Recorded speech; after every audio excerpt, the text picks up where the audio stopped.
عید غدیر کے اس پرمسرت موقع پر جماعت احناف اور جماعت بریلویہ کے لیڈر مولوی تاج شریعہ کے خاص شاگرد مفتی صوفی کلیم حنفی کے فرار. عنوان بحث ہمارا تھا کیا اسلام ہے ابی بکر و عمر اور ان کا فرار اس عنوان سے کہ وہ اپنے خلفاء کی خلافت تو دور کی بات ہے، غاصبین غدیر، غاصبین امامت، غاصبین مسند رسول صلی اللہ علیہ وآلہ وسلم کی خلافت کا اس بات تو دور کی بات ہے، وہ ان کے اسلام ثابت کرنے کے مناظرے سے بھاگ گئے، فرار ہو گئے. اور یہ ایک بار پھر آج تو سے تو نہیں ہے، جب سے میں اس سین پہ آیا ہوں پچھلے کئی سالوں سے 15 سال سے زیادہ ہو گئے الحمدللہ، مختلف زبانوں میں، عربی زبان میں، فارسی زبان میں، انگلش زبان میں اور اردو زبان میں، تو اتنے بار ہم نے ثابت کیا ہے کہ قاتلین فاطمۃ الزہرا سلام اللہ علیہا مسلمان نہیں ہو سکتے. منکرین غدیر مسلمان، اس خلافت تو ان کی دور کی بات ہے، اوئے ان کے اپنے بخاری مسلم سے ہم ان کا عدم اسلام، ان کا الحاد، ان کا ارتداد ثابت کرتے ہیں بار بار، اور یہ انہوں نے مناظرے سے بھاگ گئے ہیں یہ لوگ، اور مناظرے سے فرار ہو گئے ہیں، حالانکہ انہوں نے بار قسم اٹھا کے بار بار وعدے کر کے کہ ہم 13 تاریخ کو آئیں گے. چیلنج بھی انہوں نے دیا، ہم نے قبول کی. ہم نے کیا شرط رکھا؟ گالی نہ دو بس، ٹھیک ہے نا. شرائط انہوں نے رکھی، ہم نے قبول کیا، ٹھیک ہے نا. اور بہت سارے نخرے کیے، سب ہم نے قبول کیا، ٹھیک ہے نا. موقع دیا بار بار کہ آ جاؤ گفتگو کرتے ہیں کہ اگر تجھے کوئی شکوہ ہے، تیری کوئی شکایت ہے. ان کے طرفدار بار بار کہ یہ 13 تاریخ کو ضرور آئے گا، 13 تاریخ کو ضرور آئے گا، 13 تاریخ کو ضرور آئے گا. 13 تاریخ کو یہ شخص بھاگ گیا. تو میرے محترم ناظرین، عید غدیر آپ کو بہت مبارک ہو، اور الحمدللہ رب العالمین، یہ فتح مبین اور یہ پیروزی کامل آپ سب شیعوں کو، سب مسلمانوں کو، احناف کو، بریلویوں، سب کو امیر المؤمنین علیہ الصلوۃ والسلام کے ولایت کے منکرین اور ناصبین کا مکالہ کرنا، یہ سب اہل اسلام کے لیے ایک بہت بڑا تحفہ ہے. شیعوں کے لیے یہ تحفہ اس لیے ہے کہ ان کا سر فخر سے بلند ہوتا ہے. احناف بریلویوں کے لیے یہ تحفہ اس طرح ہے کہ ان کو ہدایت ملتی ہے کہ بھائی آپ کے لوگوں نے بیٹھا ہے آپس میں گفتگو کی ہے، احناف کے مولوی آپس میں بیٹھے ہیں. مفتی حنیف صاحب یہ 1.5 مہینہ جو تھے، یہ انہوں نے کوشش کی ہے کہ میں اللہ یاری سے کس طرح مناظرہ کروں گا، اللہ یاری کیا دلیل دے گا، شیخین کا اسلام میں کس طرح ثابت کروں گا. اس نے بہت سوچا ہے، اس نے بہت تحقیق کی ہے، اس نے اپنے اساتید سے استفسار کیا ہے، کتابوں سے مراجعہ کیا ہے. شیخین کے اسلام پہ اس کو دلیل نہیں ملا، اسی لیے بھاگ گیا، اسی لیے بھاگ گیا ہے. وہ اس نے کوشش بہت کی ہے، دوسروں سے مشورہ کیا ہے کہ میں اللہ یاری کا مقابلہ کرنے جا رہا ہوں، وہ شیخین کا کفر ثابت کرے گا، میں شیخین کا اسلام ثابت کروں. اللہ یاری کے دلائل کا توڑ کیا ہے، توڑ ان کو نہیں ملا، اور توڑ ان کو نہیں ملے گا، قیامت تک نہیں ملے گا، ٹھیک ہے نا. قیامت تک ان کو توڑ نہیں ملے گا. اس کی وجہ کیا ہے میرے محترم نا؟ اس کی وجہ یہی ہے کہ ہمارے دلائل کا کوئی توڑ نہیں ہے. اہل بیت علیہم الصلوۃ والسلام پہ جو مقدم ہوتا ہے وہ اس کا کافر ہونا 100% ہے.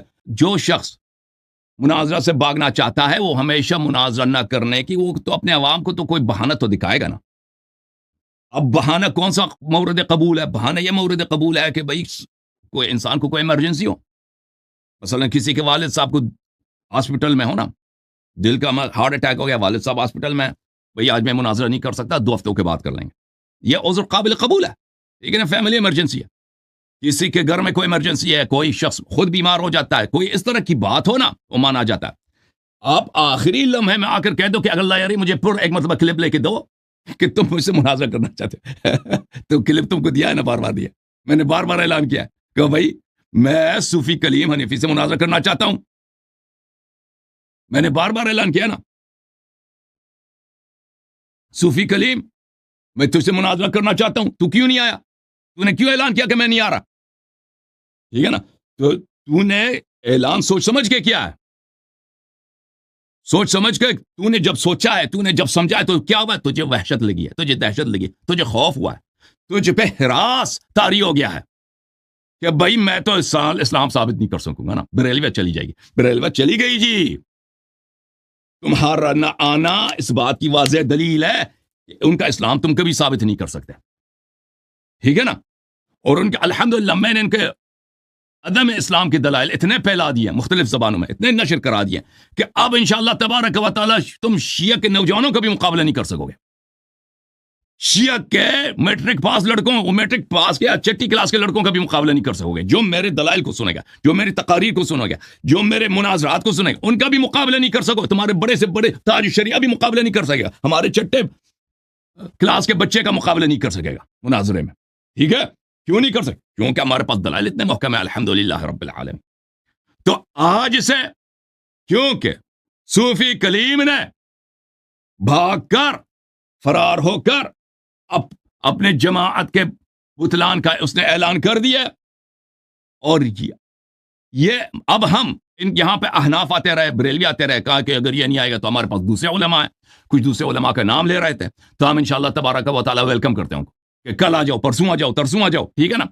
جب تم فوراً آ جاؤ، ایک ہفتے کے اندر آ جاؤ بھائی، تیاری کر لو اپنا۔ اور یہ نہیں آئیں گے، اگر آ بھی جائیں نا تو شکست کھا کر جائیں گے، ان کا بڑا کوئی نہیں آئے گا، چھوٹے گمنام مولیوں کو یہ کہہ دیں گے کہ تو جا کر مناظرہ کر، تاکہ اگر ان کو شکست بھی ہو نا تو یہ کہہ دیں کہ بھائی کوئی بڑی بات نہیں ہے، ان کا بڑا کوئی نہیں آئے گا، ان کا بڑا کوئی نہیں آئے گا۔ تو یہ میرا عرض یہ ہے اپنے بریلوی بھائیوں سے، اپنے بریلوی بہنوں سے، جیسے آپ ہندوؤں سے کہتے ہوں گے نا، کسی ہندو سے جب اسلام سے بات ہوتی ہوگی کہ آپ کو غلطی ہے، آپ کو غلط فہمی ہے، آپ کے آبا و اجداد جس دین پہ گئے نا وہ غلط راستہ ہے، اصل راستہ تو اسلام ہے، بت پرستی یہ غلط چیز ہے،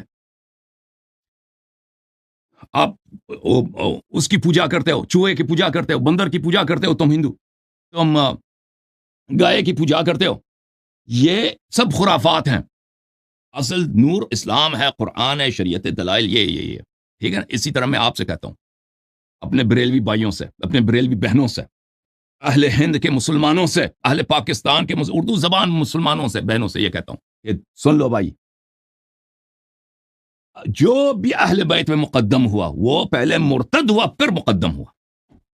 مولا امیر المؤمنین علیہ الصلوۃ والسلام کے جب ہاتھ اٹھا کے رسول اللہ صلی اللہ علیہ وسلم نے کہا من کنت مولا فہذا علی مولا، ٹھیک ہے نا؟ جب انہوں نے فرمایا، اس کا مطلب ہی یہی ہے کہ جو شخص آئے گا اپنے آپ کو امام بنائے گا، امیر جس کو اللہ نے امام نہیں بنایا، رسول صلی اللہ علیہ وسلم نے امام نہیں بنایا، مولا امیر المؤمنین علیہ الصلوۃ والسلام کے ہوتے ہوئے وہ نہ اللہ پہ اس کو ایمان ہے، نہ رسول صلی اللہ علیہ وسلم پہ ایمان ہے، نہ روز جزا پہ اس کو ایمان ہے، اس کو دنیا چاہیے، اس نے اسلام کو اپنی دنیا کے لیے ایک اعلی کار بنانا ہے، ٹھیک ہے نا؟ وہ شیطانی امام ہوگا، اللہ کی جانب سے، رسول صلی اللہ علیہ وسلم کی جانب سے امام نہیں ہوگا۔ تو ان سب کے لیے میں دعوت دیتا ہوں کہ بھائی ان کی خلافت تو دور کی بات ہے، افضلیت تو دور کی بات ہے، ابو بکر اور افضل تھے، یہ کیا مذاق ہے؟ تم پہلے اسلام ثابت کرو نا، اسلام ثابت نہیں کر سکتے، تمہارے مولوی ہے کہ بعد دیگرے بھاگ جاتے ہیں۔ پاکستان کے اتنے بڑے، ہند کے اتنے بڑے مولویوں کو میں نے اب کب سے دعوت دی ہے؟ یہ آصف جلالی، مولوی آصف جلالی کتنے سالوں سے شیعوں کو چیلنج کر رہا تھا، ٹھیک ہے نا؟ میں نے کہہ دیا اس کے تیرے سے شرط منظور ہیں کہ وہ مناظرہ کرتے ہو، ٹھیک ہے نا؟